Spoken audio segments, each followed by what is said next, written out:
السلام علیکم ورحمۃ اللہ وبرکاتہ۔ امید کرتی ہوں کہ آپ سب ایمان اور صحت کی بہترین حالت میں ہوں گی انشاءاللہ عز و جل۔ اللہ سبحانہ و تعالیٰ آپ کی طرف بڑھنے والے ہر شر کو خیر میں بدل دے۔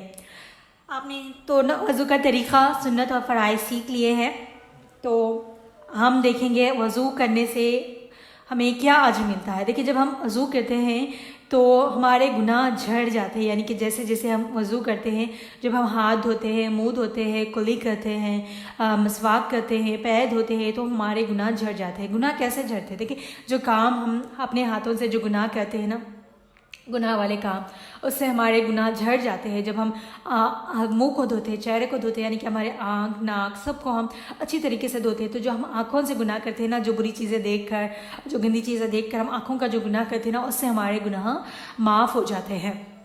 اور جیسے کہ ہم اپنے کانوں کو صاف کرتے ہیں، یعنی کہ کان سے ہم جو بری باتیں سنتے ہیں، گندی باتیں سنتے ہیں، جو گناہ میں مبتلا کرتی ہے، اس سے ہمارے گناہ معاف ہو جاتے ہیں۔ اسی طرح ہمارے منہ سے، جب ہم منہ سے کلی وغیرہ کرتے ہیں، تو جو ہم منہ سے جو گناہ کرتے ہیں، بری باتیں بول کر، چغلی، غیبت کر کر، تو اس طرح سے نا ہمارے گناہ معاف ہو جاتے ہیں۔ اسی طرح جو ہم اپنے فیس کو واش کرتے ہیں، ہم مسا کرتے ہیں، کانوں کو صاف کرتے ہیں، ناک کو صاف کرتے ہیں، ہاتھوں کو، پیروں کو، تو اسی طرح پیروں سے چل کر ہم جس جگہ بھی جاتے ہیں گناہ کے کام کرنے کے لیے، ویسے ہمارے گناہ معاف ہو جاتے ہیں۔ جیسے جیسے ہم وضو کرتے ہیں نا، تو ہمارے گناہ جھڑ جاتے ہیں، یعنی کہ تمام صغیرہ گناہ جھڑ جاتے ہیں، کبیرہ نہیں۔ کبیرہ گناہ جو بڑے گناہ ہوتے ہیں نا، اس کے لیے ہم نے معافی مانگنی ہوتی ہے۔ میں نے اس بارے میں آپ لوگوں کو پہلے بھی بتایا ہے۔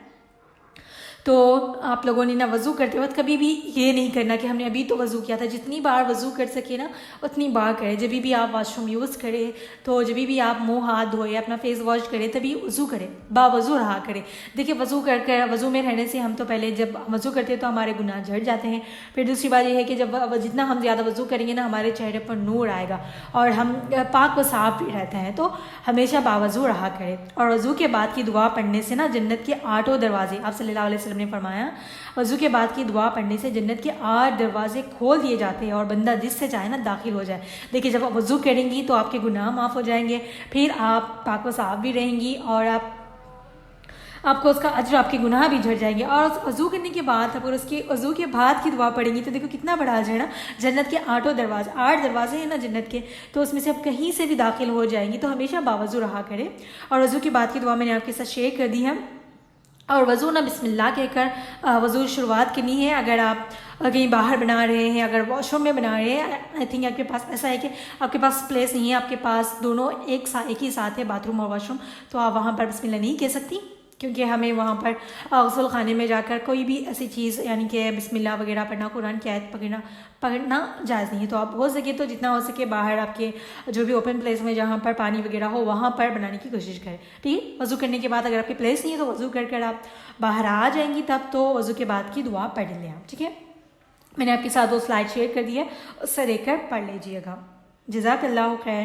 اگر آپ کا کوئی بھی مسئلہ ہو، کوئی بھی ڈاؤٹ ہو جو آپ کو سمجھ نہیں آ رہا ہو، تو آپ لوگ نا پرسنل میں پوچھ سکتی ہے۔ آپ لوگوں ایڈمن گروپ اوپن کریں گی تو ایڈمن وہاں پر دکھائی دے گا، دونوں ایڈمنس ہیں، آپ کسی سے بھی پوچھ لیں گی تو وہ آپ کے مسئلے کو نا حل کر دیں گے انشاءاللہ۔ جزاک اللہ خیر۔ اللہ سبحانہ و تعالی ہم سب کو اچھی طریقے سے وضو کرنے والوں میں بنائے اور ہمارے گناہوں کو معاف فرما دے، آمین ثم آمین۔ سبحانک اللہم و بحمدک، نشہد ان لا الہ الا انت، نستغفرک و نتوب الیک۔ السلام علیکم ورحمۃ اللہ وبرکاتہ۔